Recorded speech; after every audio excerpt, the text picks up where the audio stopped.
talk about the VOD and the silver screen. Kevin and Tom and Joe know all there is to know, from masterpieces to deep fried tacos. And if the movie sucks, you might hear them say, there's no telling where the guys will take you. Get ready for a spoiler. Won't say it twice, cause we already warned you. Better watch out, it's gonna ruin the plot. Real spoilers. Real spoilers.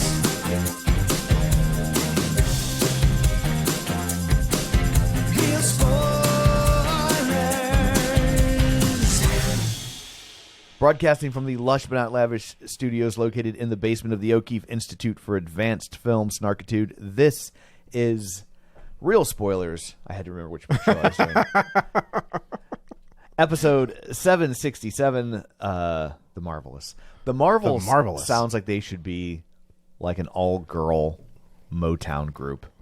Oh, I was like, well, you're half right. Yeah. Yeah, just the all-girl part. I'm glad you've already addressed my issue with the film. Not enough singing? Yeah. There are. Well, okay, both of my issues with the film. Trust me, there was enough singing. So I guess let's go around the table and everyone can introduce themselves. This is Joe. This is Matt. And this is Tom. Kevin's out this week with a sick child. So I was like making salsa. yeah, making salsa. Yeah. He's out on maternity leave. No, I don't know. Paternity leave. Yeah. Yeah. No. He's out. That's fair. So I guess before we dig in, let's do some shameless plugs. Don't forget we're available on Apple Podcasts, Spotify, Google, iHeart, TuneIn. While you're there, be sure and follow us so you never miss an episode. Maybe leave us a review. Super helpful. Greatly appreciated. You can also find us on the Facebook at facebook.com/Real Spoilers. While you're there, like the page, join the group. If you want to help out, a free and easy way you can do it is by sharing an episode.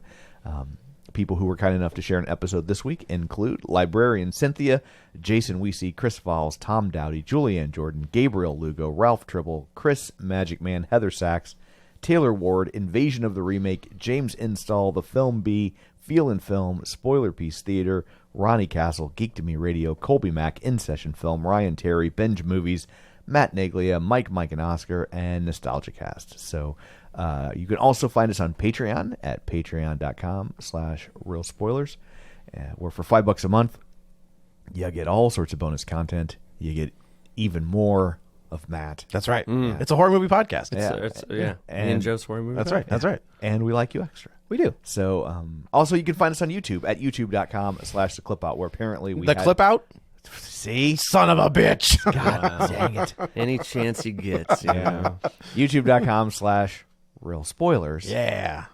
Or sorry, OG. /Real Spoilers. God. You gotta do that. Yeah. So annoying. Yeah.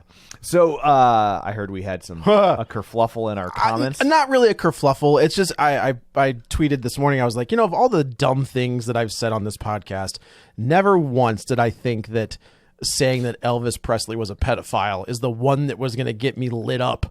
Our YouTube comments have exploded. Because he's an ephebophile. What is that? Well, it's post-puberty, but Post-puberty. not yes, that's true. It's not actually she has matured. Correct. But she is not legally of age. not really something I would want to get into. Yeah, the minutia of what that. Yeah, the nuance of your inappropriate sexual attraction. It's crazy. Definitely victim blaming of Priscilla, and it's unbelievable that I have to be like, I cannot believe that this is the thing that is going to get me, people are just like, you're wrong. And who's the real groomer? Is it the parents or is it Elvis? It's like both. I don't know what to tell you. Well, we got to pick one? Yeah, I know. Who's the real monster? I've got room in my heart to be mad at both of them. Yes, correct. Yes, that's what's happening over there right now. Gotcha. So great. I will avoid that. Please do. Yes. Yeah. It's funny to read. Yeah. Yeah.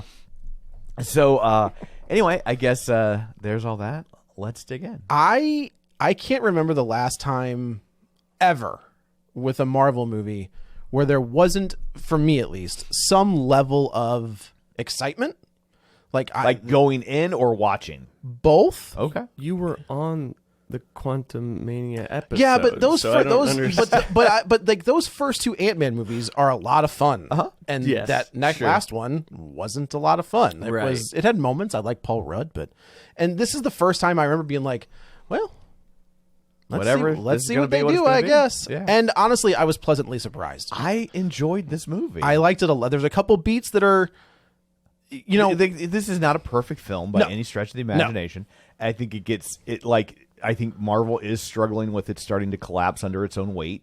There's a lot of backstory they need to feed you. I feel like they fed it to you pretty quickly, pretty efficiently. I think they did a pretty good job of it. Yeah, here. but it's getting to be a lot, and they're running into the same problem that the comic books themselves had, right? Like storylines had gotten so long and so convoluted, and that it was turning off new readers. Yeah, you couldn't jump into Uncanny X-Men 342 Right. and have any idea what's going on. Right. Because there's a massive story. And you're not wrong. And it's Yeah. interesting that Marvel is currently encountering this and DC is about to relaunch and maybe fix their problems. Boy, I don't know. I don't know. I think James Gunn was the right guy to pick. Yeah. I think people are a little bit exhausted, and I don't know if they want to go on the ride again. I think to that though, I think if it's good, this won't be an issue. I mean, the way he's pacing it, you're gonna have like 2 animated show, or you're gonna have the Creature Commandos, the Waller show, and then I think we go into Superman. So I do think That sounds bad. I don't know, like A thing I've never heard of and a character no one else has ever heard of. And then Superman. I think maybe. I've got to watch these 2 things already. But I don't think you do though. Like I think that Superman is going to be. He knows, right? Like James Gunn knows that they can't screw this up. Like that Superman movie. I've seen him do it. James, that's true. So I do think that they know that Superman movie needs to work and needs to be good. Otherwise, they're dead in the water. I do. James Gunn doesn't seem to have much of an interest in like having the Guardians of the Galaxy all that tied in. No, Like he was able to Volume do his own 3 3. wasn't that.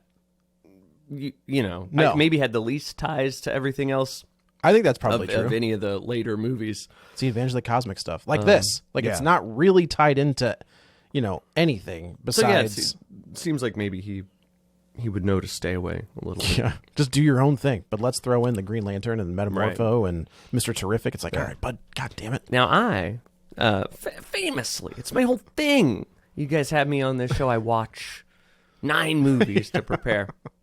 Oh boy, And, You watch all 32 movies and 15 television WandaVision. shows? Well, I thought I would. I said, well, I haven't seen Miss Marvel. I'll watch it.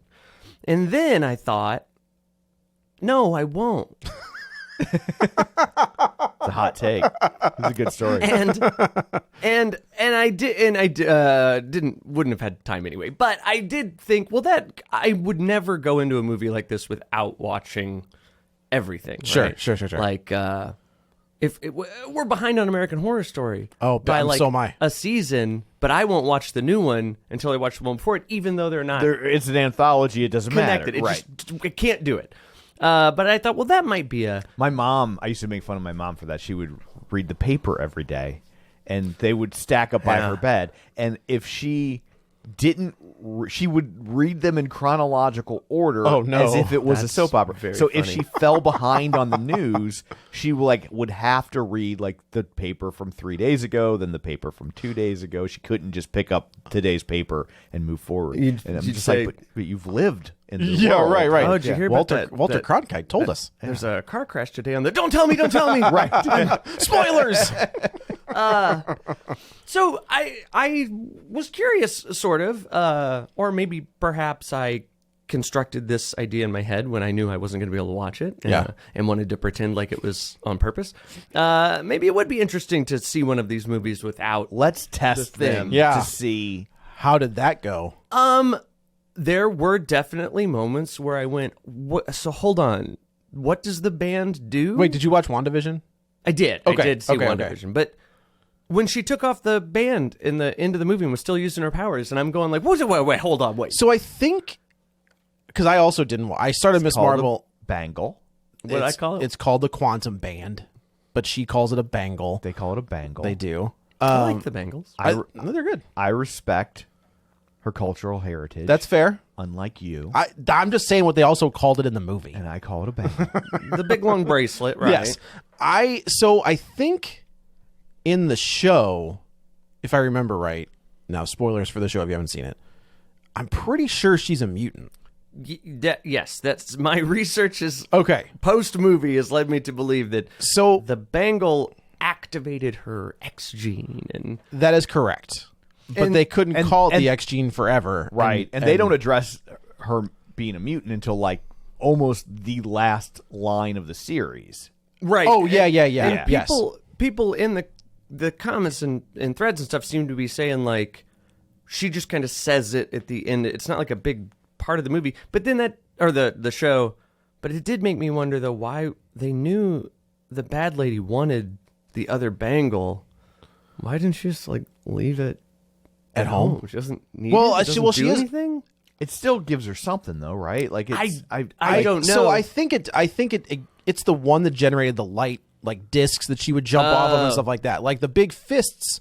That's and her. That's her. Now, again, none of this is all that important, but I did have a moment in the movie where she took it off or whatever, Yeah. and was doing stuff, and I went, well, hold on, wait, what? And, in a movie, even that, like, brief moment of that sucks. Yeah. Sure. And it's an interesting point though, because Guardians of the Galaxy doesn't really, to your point, like factor into the Right. stuff that's happening on Earth, right? And in Far From Home, you've got, Peter Parker interacting with Doctor Strange, and you've got all these different characters on Earth.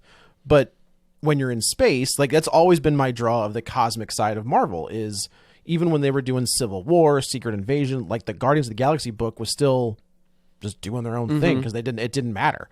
So I felt like with this one, I was like, okay, we're not tied into Thanos. We're not dealing with the blip. We're not dealing with any of that shit.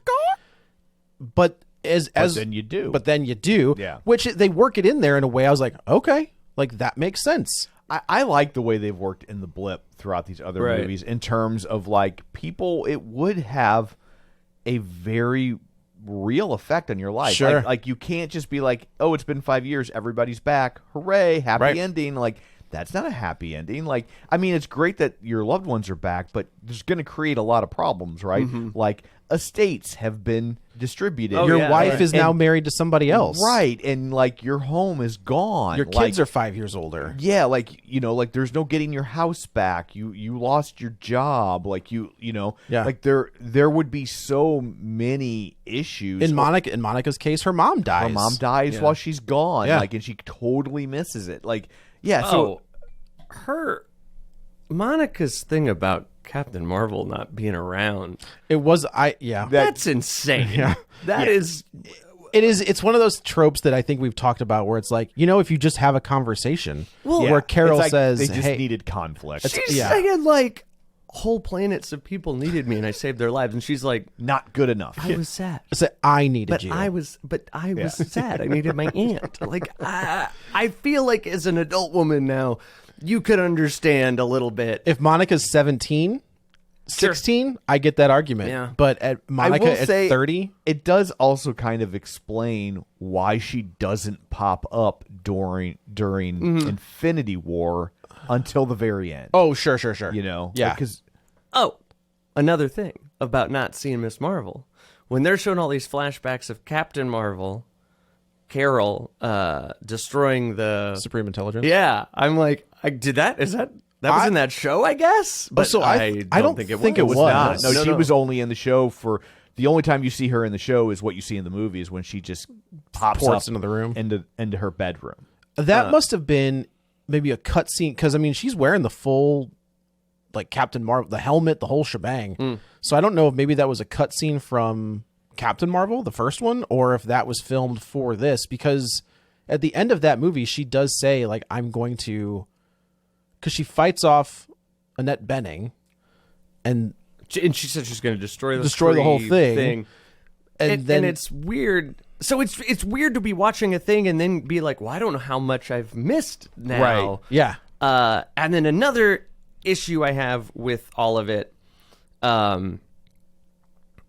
it's starting to make for really bad dialogue because you only get so many times that you can go like, well, you were away for 5 years because of the blip. And, and you go, and it's like these shortcuts to just sort of like fill people in. But then in a movie like this, you also have dialogue like, if the polarities of your powers are reversed, there was a lot and of shot science into me, then that should cause the rift to close exponentially. And it's just, the whole movie to me is just sort of packed with this sort of like, I don't know how this stuff works, but you'll just tell me right before you do the thing. Right. I did like that scene though, where Monica kind of explains what they need to do, and both Carol and Kamala look at her like, what? And she was like, just shoot me with your energy. Yeah. And she was like, okay. I mean, we these got movies that. always kind of revolve around. I have this crazy experimental theory that there's no way to test or even know for sure if it's right. I just kind of got a hunch. And we got to wing it. We've got 15 minutes left in this movie. But now we're layering one type of thing on top of another thing of like catching everyone up and explaining all the things. And I don't know. I didn't like it. You know what? I do think that this walks a very fine line. Yeah. I think there's two scenes that I'm just like, man, if you aren't into this, you are gonna hate this movie. And it's the training montage, and then it's the singing planet. And I loved both of those. Did you? I thought the training montage was so fun. Well, yeah. I was talking to someone about the movie. I was saying like, Marvel movies to me, or action movies in general, sort of. We've seen action movies are A dime a dozen. done. We've done all of it, right? So almost all action movies have to be like, it's an action movie, but Sure, and right. here's our thing. Here's your hook to level up this action. Santa Claus is a Viking. Ant-Man gets small, right? Like, you go like, I don't want to see another. Well, he gets small. That might be fun. Oh, it's Thomas the Tank Engine. That's fun. And I guess this one was the switching thing. Was It was a like body switch. It's the body swap stuff. Yeah. interesting part of it, which I didn't understand how that worked. I didn't know that flying wasn't a power. It's not a power? It doesn't make him switch. Oh, I think what made them switch is when they used the light power. Sure, And they had to use it at the same time. Right. Which I also didn't. I didn't pick know up on for that a until the long very end. Time. Yeah. The beginning, I would say the first quarter of this movie is edited very strangely. When the first time they all switch, and then they're all back. Yeah. Like the little kid comes running in, she's like at her house, and I'm like, but you're in outer space, so we missed the just whole happened? thing where Fury brought you home, or. And I'm not saying I want that. Like, I'm dying to see that scene. It was just like a jump that Yeah. I did. It took me a minute to go. I listened to Jason on Binge Movies do like a quick reaction to this, and he did have a good point where he said it does feel like Marvel or Disney wanted this to be 2.5 hours, and I feel like maybe Nia DaCosta was like, why? Like, we can do this in 2 hours. Like, we can do this in an hour and 50. I think the runtime is a benefit. Absolutely. I agree. I 100%. This movie, If this had been 2.5 hours, oh boy. Yeah. And I think you're probably right. It was written or shot to be 2.5 to 3 hours.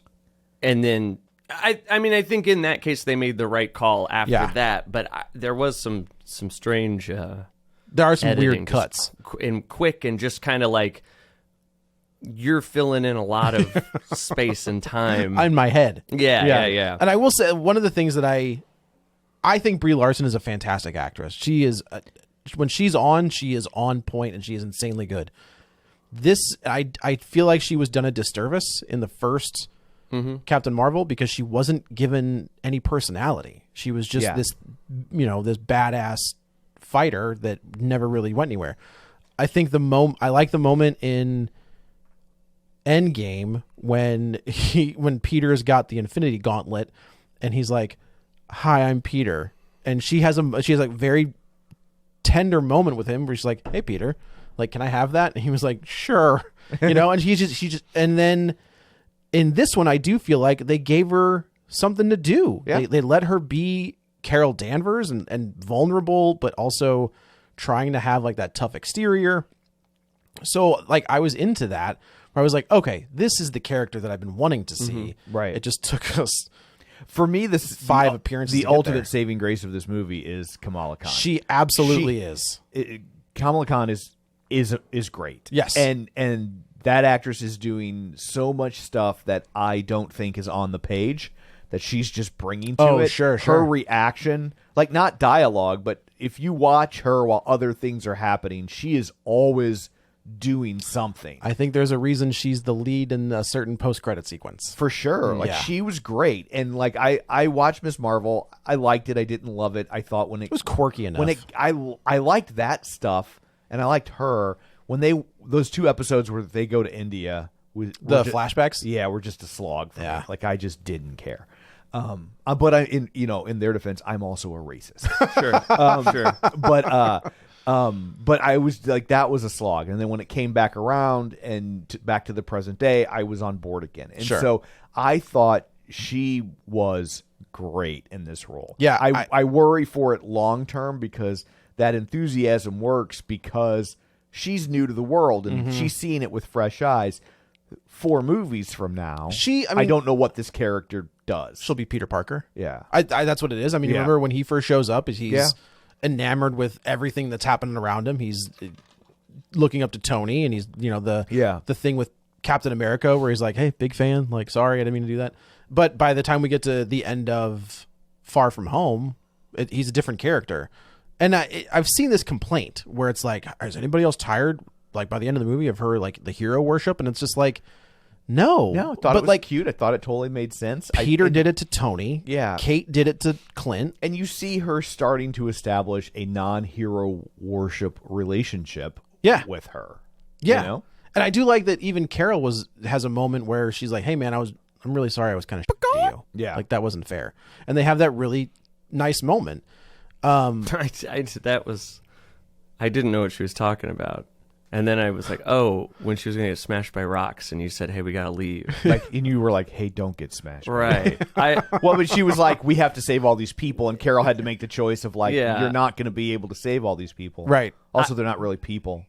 I guess that's true. I'm also an alien racist, just to be clear. Speciesist. Yeah. That makes me feel like there was like a cut thing where they get back on the ship and Carol's like, you can't do that. You get a little bit more of that than just one like snapped at her. Right. Yeah. But that's another thing where I think you have to go, I guess something there was must have more. happened. Yeah. And like I said, I enjoyed the movie. It's not a perfect movie. I think all the things you're pointing out are fair.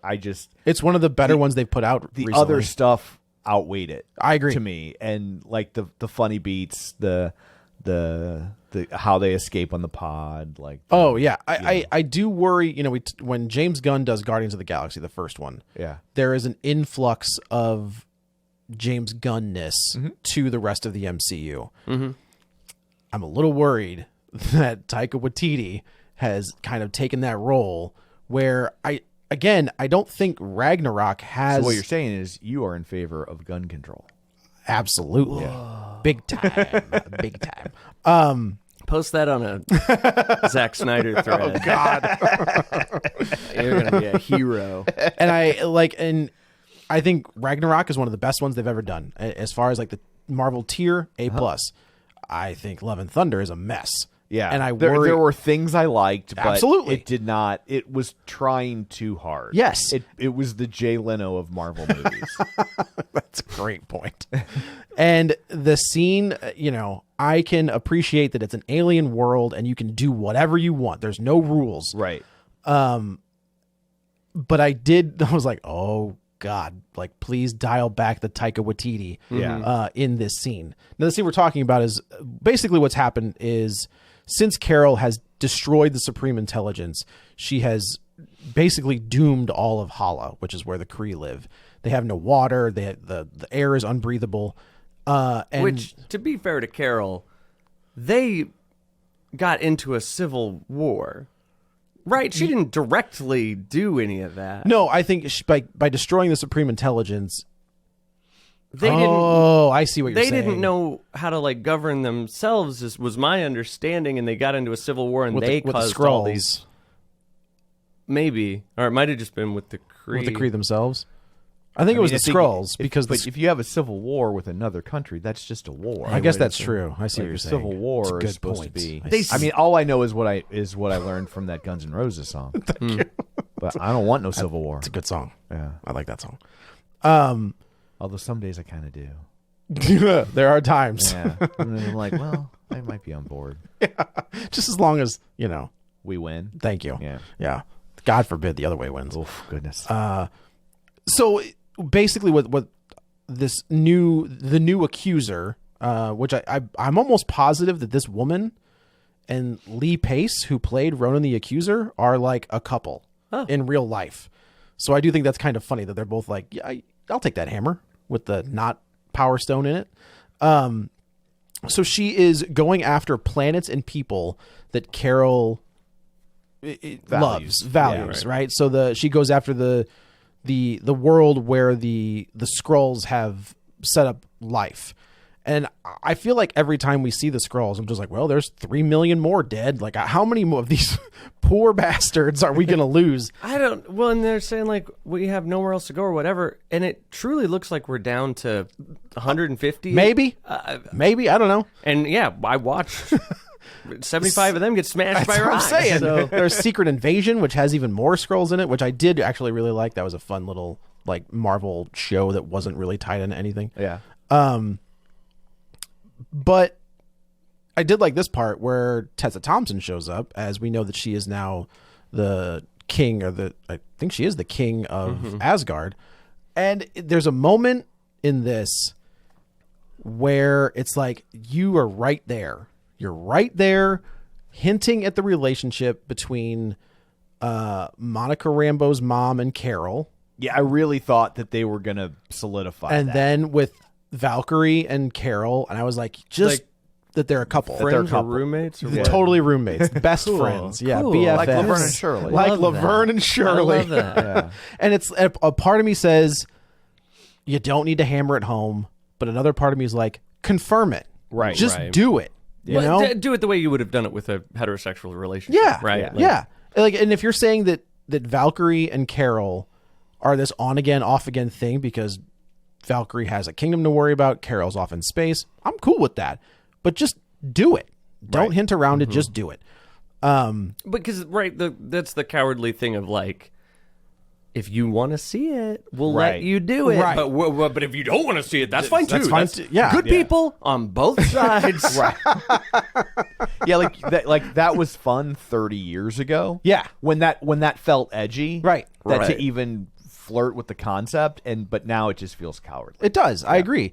And I think they hinted at a relation, an attraction between her and Thor when, there's that scene when they're going to go kill Thanos. Thor calls his hammer and it like whizzes right past her head and she doesn't break eye contact. And he was like, all right, like I'm into this one. Like this one's all right.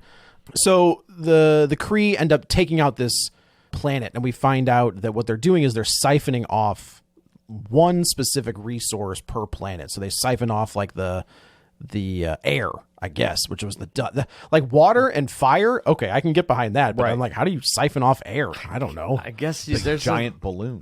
You hit the bracelet in a certain spot to pick a certain thing, And that's what you get. Also, I know she's targeting planets that Carol cares about, but it also seems like wasteful when I'm going to go to the one planet because it's 99% water, and then I'm going to go to Earth to get the sun, and I'm like, well, we're 70% water. Yeah, like, right. couldn't you just kind of like, while I'm here, Right. I'm just going to go ahead and take them both. Take them both.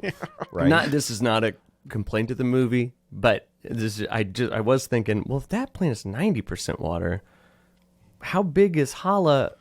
Could we take 20%? Like, what are we doing? Right. And then when the portal, What if we took 20% from the water planet and 20% from Earth? From Earth, I'm sure. Now that's going to cause problems for sure. But maybe we can all. You've got Avengers. You'll be fine. The project manager in me has When that portal opened and the started Gantt chart. sucking up the ocean, I was like, "Oh, well, this is nothing. This is like a straw. This is like a drop in the ocean." Right. And she did open up a few more, but it was still like, Yeah. You're not going to get enough, man. There's no way. No. This isn't going to That work. portal's not nowhere near big enough. Aren't you going to need some fresh water? Isn't it fresh water? In the ocean? Oh, it's salt water. Right. Well, they're smart. She opens a salt portal that sucks. Yeah. There's a filter on the She goes to portals. the planet of desalination. Yeah. So while all of this is going on, we learn that Monica has developed powers. We saw that in WandaVision. Monica does become a character. They hint at her name, but her name is Photon. Like, that's what her name is in the comics. She does become Captain Marvel at one point in the, like, 80s Avengers, like that Avengers team that was like Jack of Hearts and Firefox and like, you know, just like we're scraping the barrel. And if you don't see the Jack of Hearts show, forget it. You're not going to have any idea. What if I played bridge? Would that help at all? Maybe. Okay. If you don't understand bridge when you watch the show, you're not going to get the finale. He does this move that's like, whoa, man. Oh, mind-boggling. So she has developed powers and she's working out in outer space. She's working with Sword. I was thinking that version of Avengers with that lineup. Yeah. It's like that SNL cast after Belushi. Yes. It's like, Yeah. well, you're calling it that. Right. You might have like one or two guys Yeah. who were part of that team. Charles Rocket as Jack of Hearts. Yeah, right. Yeah, I think it was like Spider-Woman, but it wasn't, you know, Jessica Drew or, Yeah. you know, White Vision was on that team. So, and now Monica has avoided Carol at all costs. And it sounds like Carol may have tried to talk to her, but she was just kind of like, no, thanks. I don't know. I got the feeling that they were both avoiding each other. Well, I just think the way that Carol reacts, where she's like, "Oh, she's there. Can I talk?" Like, yeah, I'm going to patch it through, and she was like, "Sure." And then obviously that didn't work. Yeah. So we do kind of learn that there's some resentment, and we learn why, like Matt said, where it's like, "You were supposed to be here for me," and she says, "But I had planets to save." Sorry. So they kind of, and then they add Kamala to the mix. So now you've got these the Marvels, which is who they are, and they realize that they have to work together, that this supreme leader from the Kree is destroying these planets, and that she has what they call a quantum band, what Miss Marvel calls a bangle, and if they get these two bands together, Her superpower is to walk like an Egyptian. that's right. That is correct.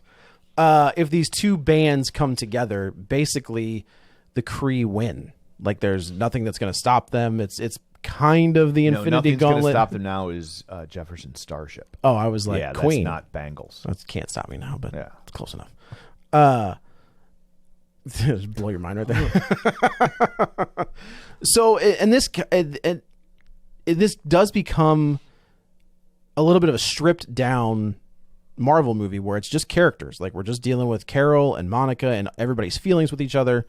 And finally they do have that moment where we get the team kind of, And I'll take this over a DC movie that's just blowing up. yeah. Oh, yeah. You know, I'll take blowing up, but if you can give me some character I'd stuff like to in know there, why I like to care that it's blowing up. Yeah, right? exactly. So they go to this next planet, and this is the most like this scene. And like, I don't mind the scene, but it also doesn't feel like it's from the same movie.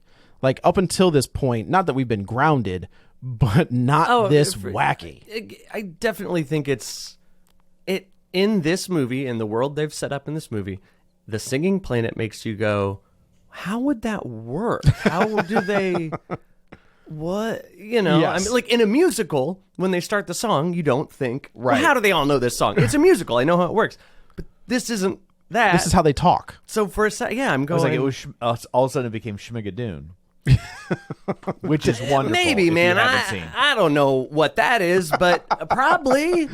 It's on Apple TV. What is it? It's on Apple TV. It stars Cecily Strong. Oh, I do like her. Yeah, I know who that is. and her and her fiance boyfriend fall into the town of Schmigadoon, and Brigadoon is a musical Yeah. about a town like that appears once every 100 years, right? They fall into Schmigadoon, which is basically they fall into this musical, and it's all musicals like Rodgers and Hammerstein, The Music Man, that style of musical, and they're Okay. like stuck in this town and they're trying to get out, and it is so good.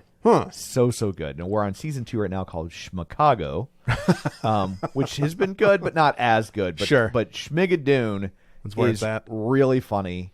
And even if you don't like musicals, because it's making fun of musicals. I've heard that before. Because it's making fun of them. Because they're all like, whenever anybody breaks into song, they're like, "What is happening? Like, what is going on? This is so dumb." That's pretty funny. Yeah, That's kind of how I felt in this scene. I liked it because it stands to reason that different planets. That is would true. communicate That is different ways. absolutely I dug it. I mean, it went on for me the exact amount of time it should go on for. Sure. I certainly don't want to see.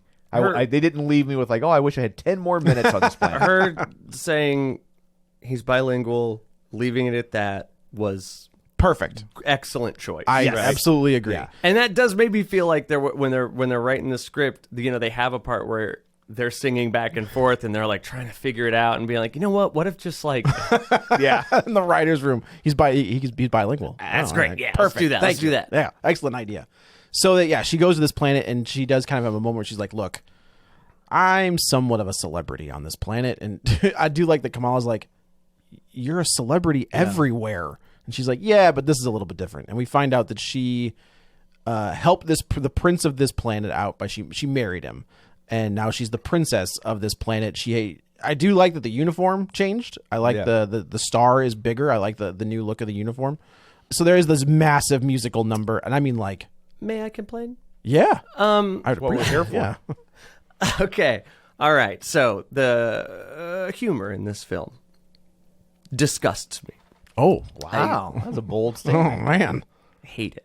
Not all of it. There's a couple, but here's the thing: when they're doing a joke, bilingual, that's a joke, right? Like that's a funny thing. Most or a lot of the jokes in this movie are people going, "Yeah, I'll just stand over here," and like, that even has its place. That can be funny, kind of like when Carol falls out of the. Kamala's fallen, then she switches with Carol, and Nick Fury says a very like blasé reaction. Does he say use your black girl powers? Not to Carol. He says black girl magic. Black girl magic. And I heard that line and I was like, I mean, at least thank God it's coming out of Nick Fury's mouth. Right. Well, yeah. But that's a thing. That's it is a black thing? girl magic is like a movement Okay. group. Well, He says Like, it as a joke, but Yeah. so much of it's just this sort of like, and a thing that it happens a lot to, or I feel like in the very improvised movies, Sure. where you lose the character to make jokes sometimes. Oh, okay. And one instance of this, and again, it's not like a huge thing. I'm just saying it's a lot of littles. They're walking into, and Kamala's dancing around, and she says to Carol, "Why aren't you dancing?" And Carol goes, "I am dancing." And you're like, okay, she's this stoic woman, wouldn't do this. Then she walks in a room and has a whole dance number with this guy. So it's like, oh, but to respect a culture, you would dance and be silly. Correct. But you just, for a joke, Yeah. implied you wouldn't do that. And I can't think of any other instances, but I do feel like that happens a lot late era Marvel movies. It happens in this movie where they're more concerned with doing the little like Nod and a wink. twinsies. Yeah. And then Carol's reaction to that, instead of being like, well, how would Carol react to this normally or something like that? But yeah, I hear what you're saying. There were definitely, I don't know. It is hard to write, in my opinion, comedy. Like it's hard. I think making a comedy, I think, was probably harder than anything else because you don't know, with a comedian, with a stand-up comedian, they work for months and months and months on a tight 10 or an hour special. It is like, okay, that joke worked, that joke didn't, this joke kind of got a laugh, so if I can refine that. With a script, you just got to hope that it hits. And if it doesn't hit, we're going to the next one. That's why I think Deadpool is so effective, is because if a joke doesn't work, there's another one right behind it, and that one might work. And that one's so fast.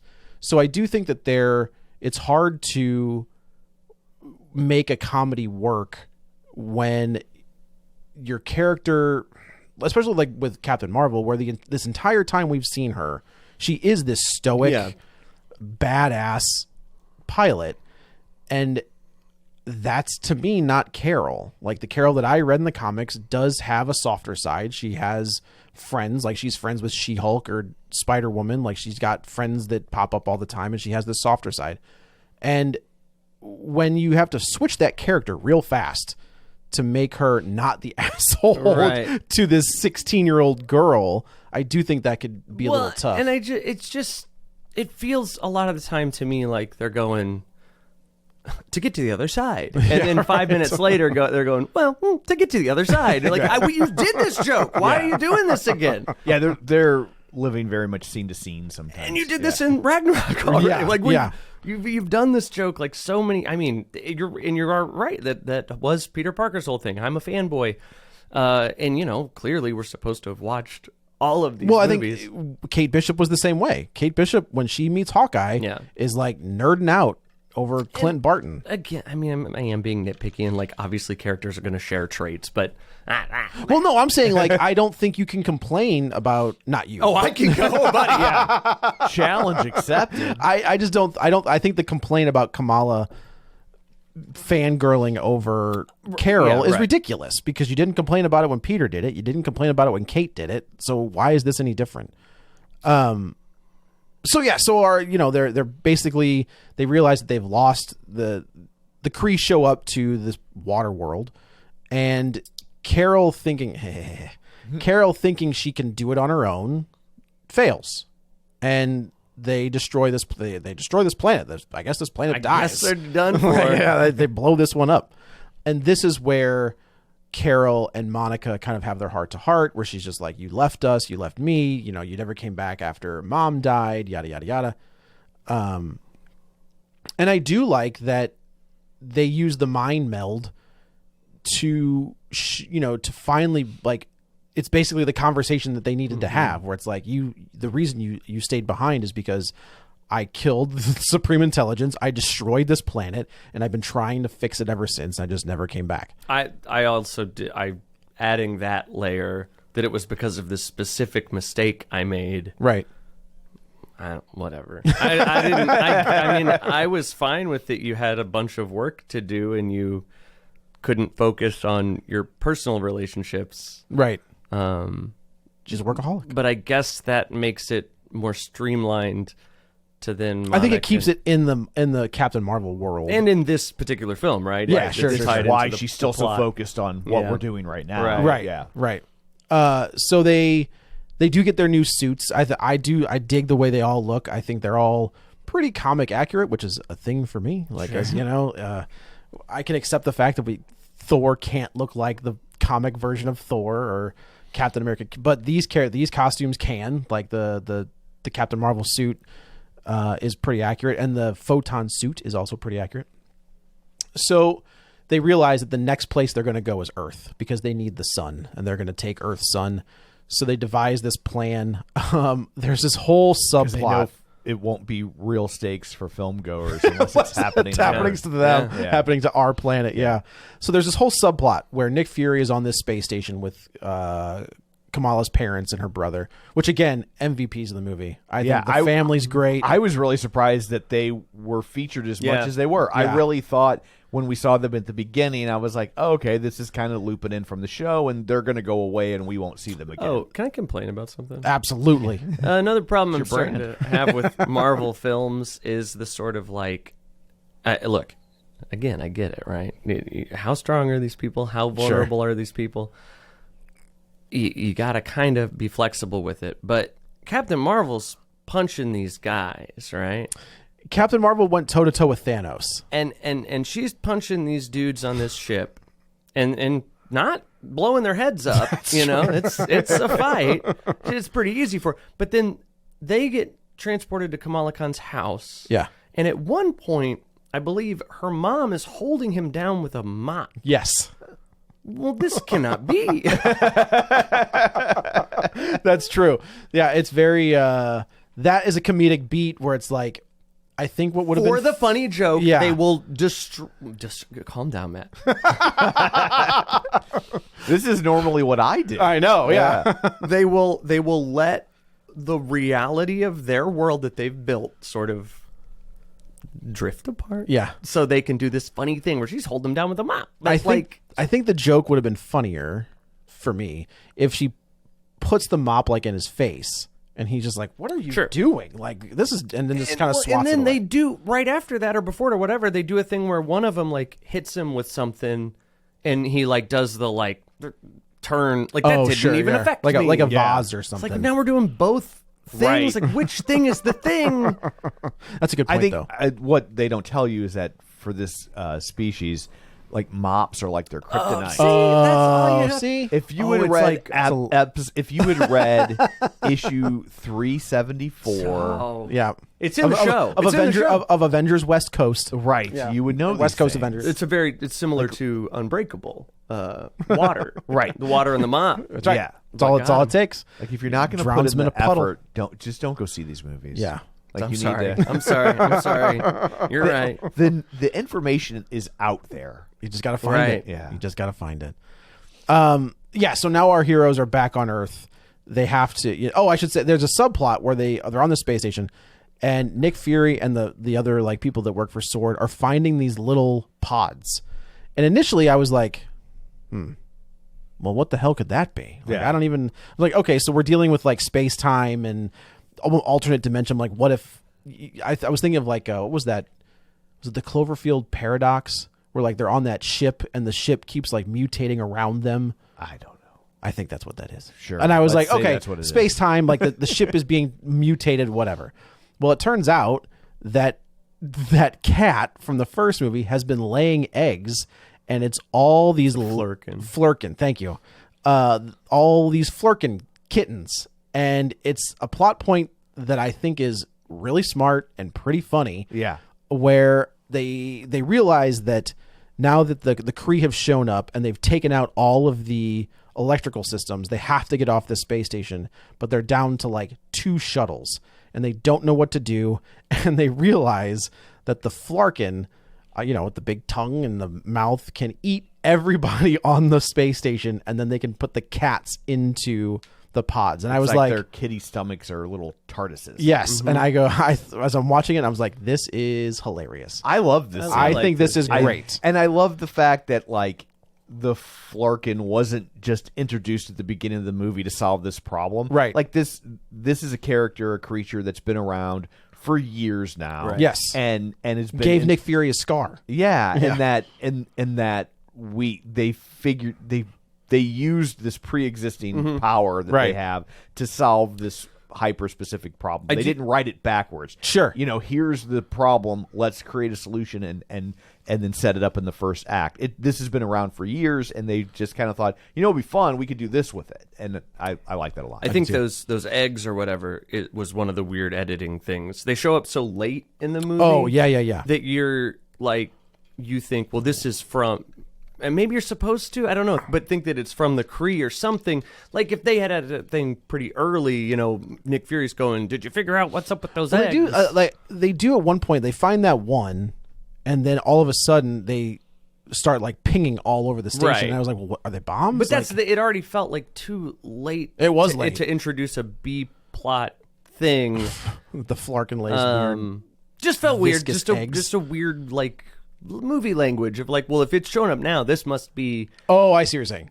part of the main thing. Right. Whereas if like this was in like one of the first scenes, the first little drop, you would have like kind of see- been more like, what's going on with those egg They different deal? do the old like the bomb under the table thing, the Hitchcock thing, where it's like, I'll show you the bomb under the table with a timer on it, and then I won't show it again, but you know that it's there. yeah.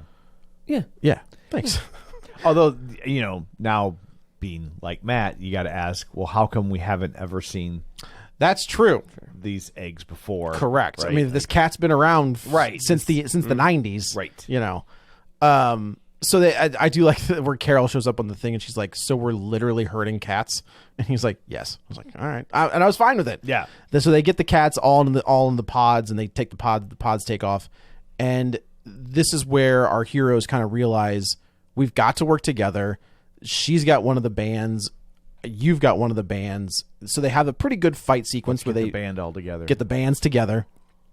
Also, I'm pretty sure that those bands go to Quasar, who was one of my favorites from the Marvel cosmic stuff. So when they said quantum bands, I was like, oh boy. And I got nothing. So they all fight together, and of course, the Kree gets the upper hand. She's going to kill Kamala. She's got the hammer, Ronan's hammer, like attached to her head, and finally they give up. They give up the bands, the bangles, and she puts them on. And what she's trying to do, I guess, is just blow a hole to take out the Earth. I don't know what the hell. This is the one point where I was like, okay, so she was using the bands before to open portals to other worlds to take their resources. So what the hell was she trying to do here? There's something like that. It wasn't enough for the sun, but it was working. Yeah, I thought it was. I don't know. I don't know. But she does it and kills herself. Like disintegrates herself. It's very much like the Gauntlet, where like Thanos' arm and the Hulk's arm are just kills Tony Stark. Like spoilers for Endgame. Sorry. Spoilers for the most popular movie. Oh yeah, that's right. Yeah. And so she disintegrates, and just now our heroes. This is that scene you're talking about where they have to figure out, because now that she's gone, their powers are no longer entangled, so they can kind of do whatever they want. And they realize that that Carol and Kamala have to infuse Monica with their powers. The same amount of power that was used to open the Correct. portal. And since Monica can absorb light, like she can do it. So she goes, they load her up, she flies through the portal, and she's starting to close it. And as soon as she's flying through it, I was like, okay, like this is what we're doing. Right. Which is fine. Yeah. Right? Like you can do whatever you want at this point. So she's closing the portal. Carol realizes that she's going to get stuck on the other side, and she can't get there in time. And Monica says, I knew this was going to happen the whole time. And she closes the portal, and that's what we think is going to be the last we see of Monica Rambeau. No. So Carol flies back. They, at one point earlier, Inexpensive actors don't die. correct. Right. Yeah, right. Brie Larson, At the end of a 5-picture deal, she might die. talk to RDJ Yeah. about that. In fact, at the end of a 5-picture deal, very likely they will die. Yeah. Unless you're Tom Holland. Tom Holland, I mean, Lord knows how many. He's like, can I sign on for 15 more? I think he's smart enough to be like, you know what? I'm going to Let's ride ride this it. train as long as you will let me. Can I do other bad movies in between? Yeah. Bud, go for it. Yeah, because they don't need him so much that it precludes him from doing other work. No. So, like, okay. He's like, I'm sure Feige's like, can you not do another Cherry? That'd be great. Yeah. Please, Jesus. So earlier in the movie, Monica does say to Carol, look, you can do this. Like, you can restart their sun. And there was a moment where I was like, she's powerful enough to restart the sun? Like, holy. Well, a son. Maybe their son is That's fair. is strong as ours. Is not as strong as ours. Yeah. That's possible. So Kamala lands on Earth, and she has a moment with, and again, I do feel like there's a character shift for her where she's not joking, she's not laughing, like she's solemn, and she's like, we lost Monica, and where's Carol? Like, she realizes it's not all fun. Yeah, this is Right? not a game. Yeah. And she meets with her parents, and everybody's happy. The Flurkins start puking up sword workers, which I think is a funny gag in the background. I thought I liked that they were getting airsick as they were. I did. And they started throwing. I was like, really oh, thought they man. were going to do a Marx Brothers stateroom thing. Same. When they opened the escape hatch on Earth, that there was going to be just like People- hundreds of people crammed and they're falling out like a Great White Or just concert. a mess of blood and meat. That's also, I was like, man, Like they're a gonna Great get White like a concert. Great White concert. Oh, yeah. So then we see Carol flies to Hala, and she reignites their sun. She's literally a hollaback girl. She is a Hollaback girl. Yeah. She does return, and she reignites their and I guess the Kree's like, thanks.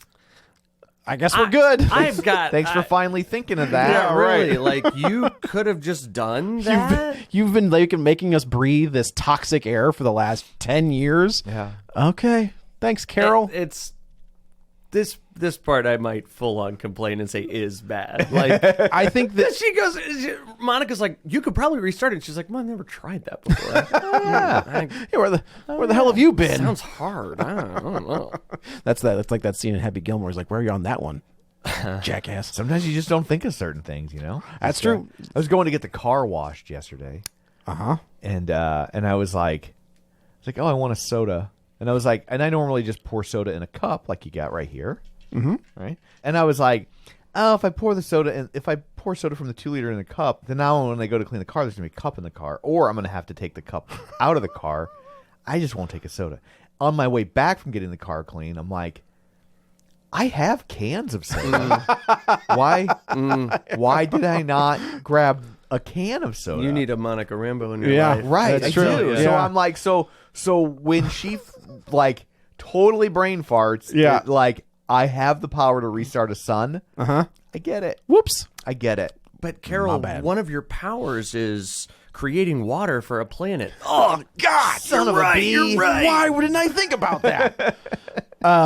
So then we see that the Khans have been moved since their house got destroyed into Monica's old house in Louisiana. Is that who was? That's I couldn't Carol. tell. I think they're helping Carol. I think they're helping Carol move in. Oh, I was confused about that as well, and I landed on Carol's moving into that house. Okay. Because that house is in Louisiana. Right. that's what I thought. And they're in New Jersey. So, like, yes, it's nice to have a house, but everything else about your life Is in Jersey. in New Jersey. But their house is destroyed. Yes. I mean, it was... Yeah. I'm sure there's a superhero around somewhere who can be like, bloop, bloop, fixed it. Well, Done. you've been- Cersei from the Eternals. She can fix it. Yeah. What's that? Exactly. Talk to Kevin. He'll tell you all about it. No. So and I'll then, watch this over Eternals any day a of the week. million times. Any A day of the million times. Well, you can't have them on these episodes. We It's all can't, Eternals yeah, talk it's all the whole right. time. It's about So there, and I do like that Carol has a Bengal and Kamala has a Bengal. So then obviously they know, like, we can't put these two. Did you see what it did to that gal? Like, it disintegrated her. Although Kamala used it just fine. That's true. She did use them just fine.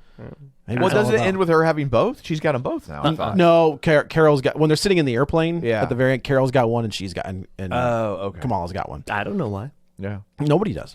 So then the first post-credit sequence, Haley Steinfeld walks into her apartment from the Hawkeye TV show, and it's almost the exact same scene from Iron Man, where you see a character sitting in the shadows and says, Kate Bishop, like yada yada yada, and they are putting together the Young Avengers, which I think is they've got to. This has got to be a TV show, right? They don't really think that they can carry a film. I have no idea. And I mean, But is Spider-Man their leader? You know what I mean? Like, that's right how you make it a movie, right? You have okay, yeah, that's fair. I Yeah. can see that Yeah, if you get a big enough to be the head of the Young Avengers. like you worked with Tony and Yeah. them, and you're the youngest. Something But it'd be hard to get Spider-Man just because I don't know that Sony would want to do Oh, that. sure. oh, that's fair. Just, behind the scenes drama. Who But knows? I just assumed they were setting up a Disney Plus They could. show. This That's feels possible. very So you're going to Disney have the Young Avengers in the comic book is Stature, who is Cassie Lang, who we have seen already. Yeah. Kate Bishop, Hawkeye. The twins from WandaVision, Oh, can't wait. Wiccan and whatever. Love those little guys. Wiccan and Whacken. Wiccan and Whacken. Yeah. The fun one is Iron Lad, who is an alternate version of Kang, who we have also seen.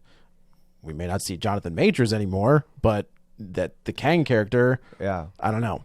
Maybe this is a way to get yourself a different Kang. Or you make him Doctor Doom. Yeah. Like You're also, we've established a Hulk son. Oh, right. Oh, that's right. We did, didn't Yeah. we? Oh, man, I forgot about that. Well, just kind of go like, oh, and by the way, Yeah. This is my kid.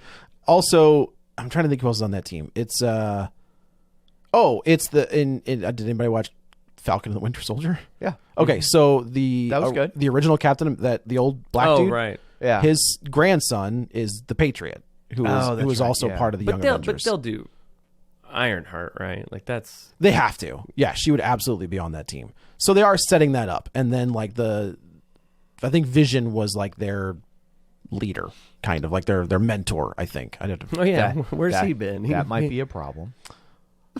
Not if you use the white vision. Oh, yeah. He flew away. Of course he did. Yeah. Just have him like be like the bodyguard.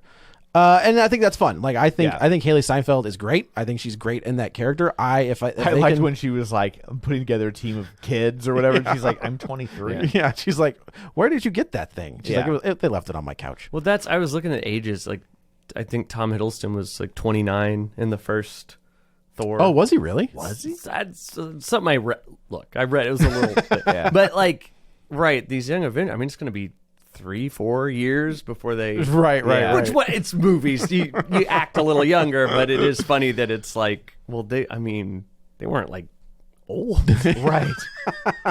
And then the big one, which I think I said to somebody, I was like, look, to me, these two post-credit sequences feel like old school Marvel, where it's like, holy like I did not see this coming. I don't feel like the post-credit sequences have really mattered dramatically in a long time. Yeah. And this one, But this last one is big. Go ahead. So then I'll complain after.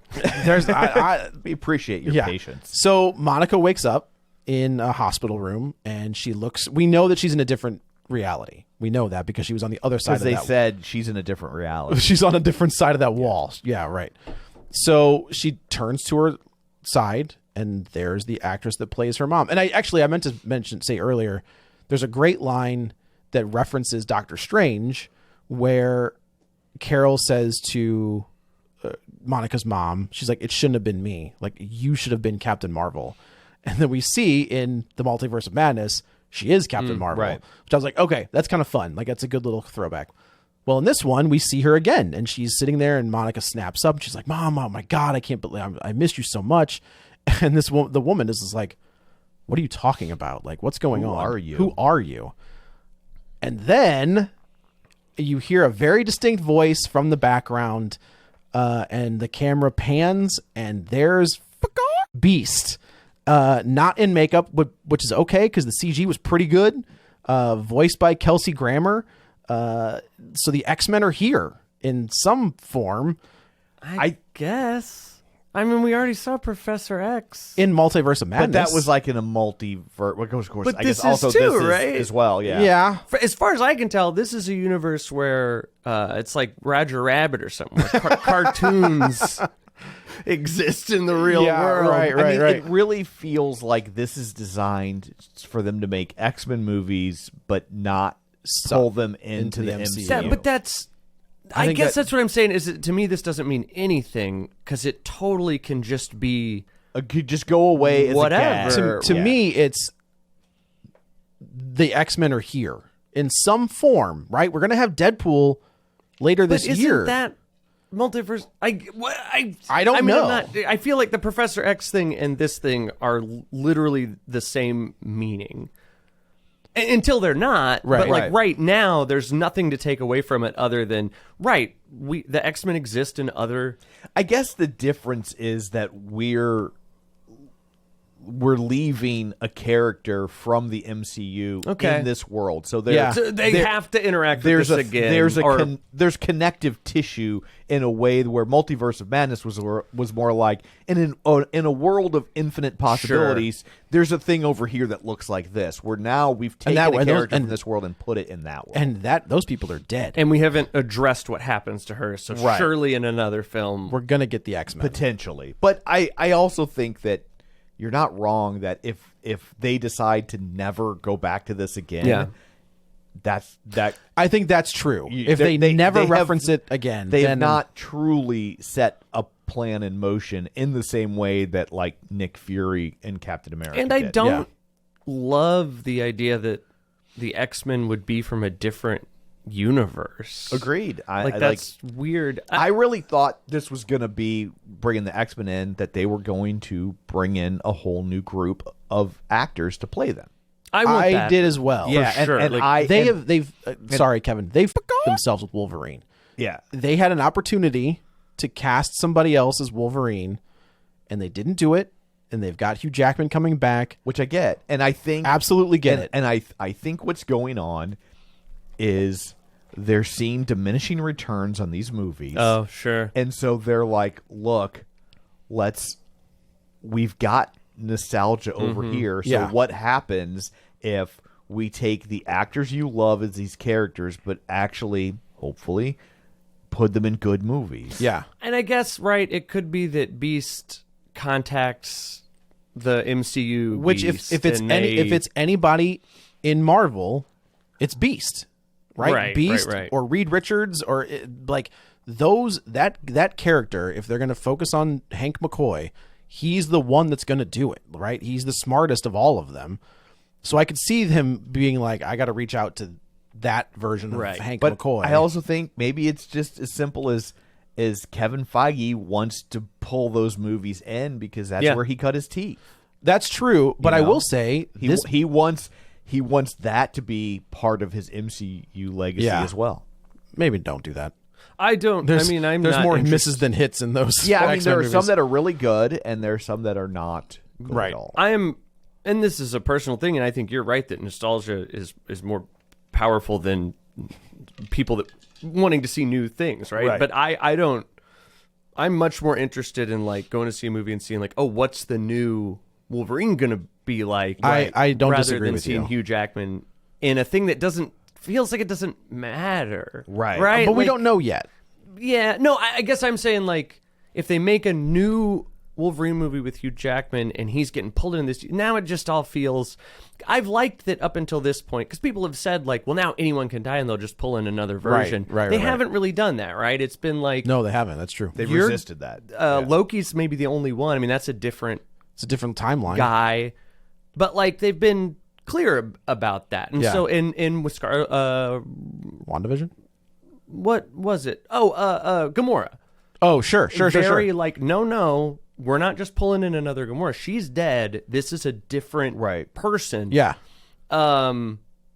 And they resist the idea of making her into the old Gamora. Right. and they so- could have very easily been like, they were always destined to be in love. Right, right. And they Correct. and they didn't. And they do kind of hint at that, but she also leaves. right. But doing a thing where it's like, well, now the X-Men, we got them, we brought them in, and we can do. It's starting to get like, I don't know. I mean, that's different than a character dying or whatever, but it still just feels like.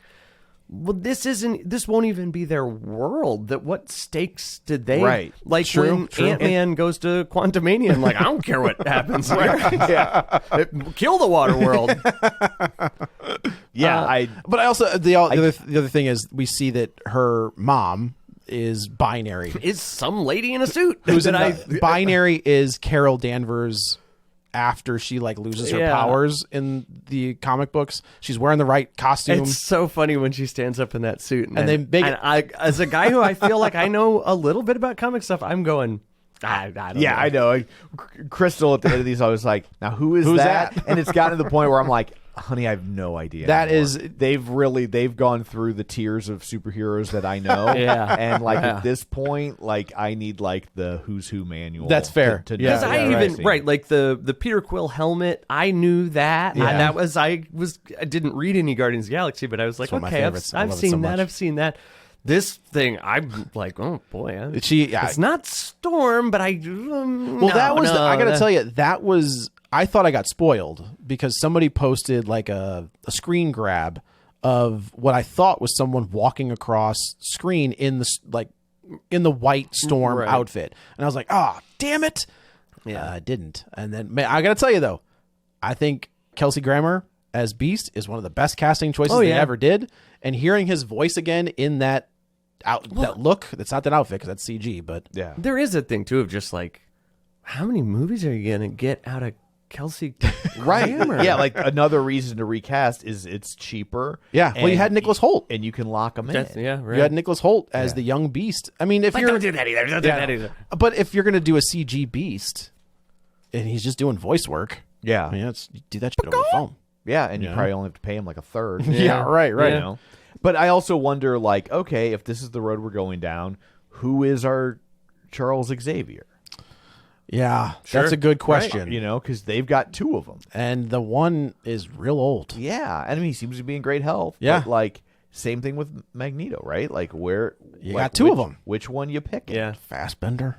Yeah. That's the one you're picking. I mean, you get them both in there, and all of them, and the one from the cartoon comes in too. Which cartoon? Did you guys Yes. ever play the arcade game? So it's the pixel version in the movie. But X-Men have always had Wolverine, Colossus, Nightcrawler, Beast. All those those characters have a soft spot in my heart. Like those are some of my favorite characters. You know what else too? I was thinking, and there's nothing they can really do about it. But a lot of the excitement kind of is gone for me because it's like, well, I'm not going to see Wolverine hang out with Iron Man. You know what I mean? But you could get Wolverine and Spider-Man. Well, sure, but that first, I can't help but think as when they start seeing like the box office on this is abysmal, which is unfair. It is very unfair because Eternals should have had this kind of box office, and Black Adam should have had this type of box office. Yeah, like this movie was fun. It's not without its problems for sure. Like but like you think you back a truck up and be like, "Hey, Chris. Hey, Rob. Yeah, can you come back?" I think those conversations are absolutely happening right now. I think that's a problem.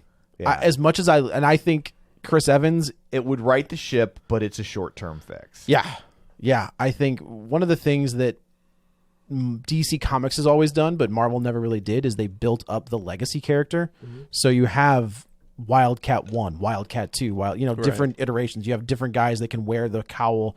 There's different, Superman can be his son. It could be the clone. It could, you've got these different options, different Green Lanterns, all that stuff, where I do feel like Marvel hasn't really ever done that. There have been people who have popped in as Captain America, but they never stay. And which I always thought was weird anyway. I'm like it's just a drawing of a guy in a suit. Like, what do you care what his name is? Yeah. You had an opportunity with both Sam, and Sam is your Captain America for now. We've got New World Order coming out this year, I think. I don't know. I think it just got Did it get pushed back? Actually, okay. So you've got Sam and you've got Bucky, who are both your options for Captain America. Would I love to see Chris Evans come back? Absolutely. That guy is amazing as Captain America. But there comes a point where you just have to move on. And you have to be able to build those different actors into those characters. Because when you cast Chris Evans, nobody cared. Yeah, that's exactly right. When you cast Robert Downey Jr., nobody cared. Literally nobody. People were knew. like, really? Mm-hmm. Yeah, nobody knew who Chris Hemsworth was. You're going with the drug addict? Like, that's, No, absolutely. I mean... That's why when I see people bitching about Nia DaCosta, and you're just like, how are you going to, the underperforming director of the underperforming Candyman? It's like, that movie made like $80 million on like a $25 million. What are we talking about? So, when we talk about directors and the casting of those original MCU characters. But what movie? Oh, Candyman. No, Candyman. But what? The remake of Candyman. That's insane. Directed Candyman this. was great. I thought it was Candyman. a lot of fun. Yeah. It was. But it's like, this is what Marvel does. Yeah. When you get Jack Johnson and Kenneth Branagh and who else was it? Joss Whedon, who wasn't he was a name, but he didn't have a bunch of wins under his belt. He was a TV name. Yeah. So when they say that that I can't believe they trusted a $250 million movie of somebody that or Jon flopped. Favreau. Thank you. Right. Yes. Like, who would have thought Jon Favreau would make a good superhero movie? The Russo brothers. Oh yeah, right. Yeah. They'd done the Lego movie. Was there? No. What did they? Marley and Me or Community. They had done episodes of Community, and they did You, Me, and Dupree. That's what. You mean Dupree. Yeah. It's like, are you telling me that Feige knew that these guys would make their Community episodes were good sizzle reels for? Well, because they had done, I think, the paintball episode. Or something. Okay. They had done something that was very kind of like action movie parody. Yeah, and so I think that probably. I think it was probably the Community episodes, even though that's counterintuitive. The guy that directed Spider-Man. The 3 Spider-Man movies, that you're telling me that off of the movie Cop Car, they knew that he was going to be a solid hand behind the camera. But that's the thing too. Of I think that viewers have to. Well, they never will be, but they should be smarter about these. People should understand that it's not one person. Was Cop Car well directed? Yeah, or I don't know. I've never seen it. But you know what I mean? You could watch. And, it's not only was Cop Car well directed. It's how smooth did the set run? Right. Did he bring it in on time? Was it on budget? And there are other aspects, and a lot of the more complex aspects of these Marvel movies are not being handled by the director. No. The director is not handling the action scenes in a lot of these And movies. that's like if somebody said from this movie, well, do you think the director was good? I don't think I'm smart enough to really, but I think I would probably go, yeah, I think the scenes were good. Yeah. I think the editing was bad. There's that's not on her. different element. And so, yeah, if they hire the editor from this movie, I might go, well, hold on. But then again, I think you're right. I think this was a much longer movie that the editor had to cut down. So maybe that's not even on them, Maybe they tried to do the best they could with what they had. In the fight scenes, I knew what was going on, and it's three people switching places. a big win. Yeah. So maybe the editing is good, and, Right. right. It is interesting. These I don't even know what you call them, idiots, Neckbeards. that just think they know more than these professional. And I get it. These professionals make bad choices a lot, but it's also human beings doing things, and you got to make a choice. And you have a lot of moving parts on a movie like this, because it's also like, oh no, that's a great line, but it completely negates this TV show we're going to make in 2 years. Right. And so and we can't do that. I also don't want to do that thing. I just read a quote from someone. I feel like Zack Snyder? I want to say it was George Carlin, but that doesn't sound right. But they were like, I never say a movie's bad because so many people worked on it and put their heart into it. It's like, dude, okay, movies are bad. Relax. We're not on your work, but it's not a good movie. It's not just- this one. This one's Sometimes you work hard on something that's bad, and it's fine to say it's bad. What did we too. always said? It's just as easy. It's just as hard to make a good movie as it is a bad one. It's amazing That's- yeah. that we ever get a good movie at all. Right. Like there's Or so, just a movie. at right. all. There's so many moving parts that go into making something good. Right. It's surprising we've ever gotten any classic films, because it's not easy to do. Not easy to do. It's not easy to do. And it's not easy to make a movie that 20, 30, 40, 50 years later is still good. That's a good that point. With a modern The eye longevity. still works. Like, that's really Yeah. hard to pull off. And sometimes, I remember sitting down with my son and watching Butch Cassidy, and he got sucked in and was like, that's a good movie. And I'm like, because every scene works.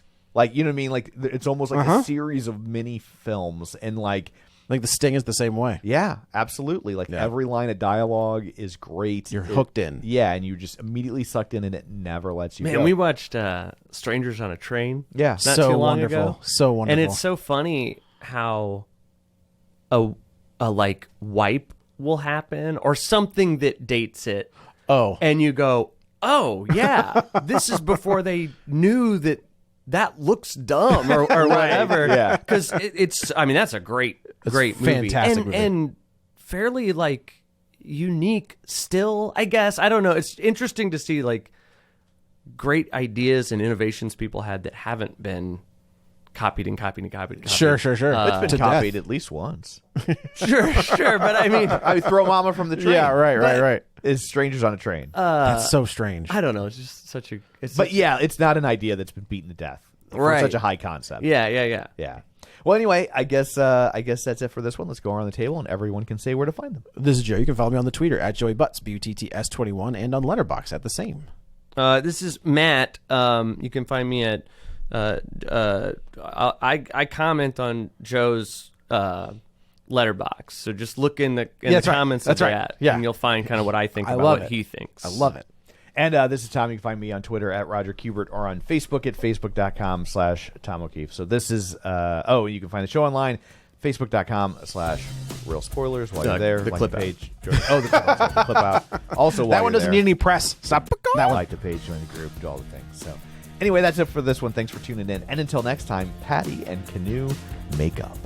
Get ready for a spoiler. Won't say it twice, 'cause we already warned you.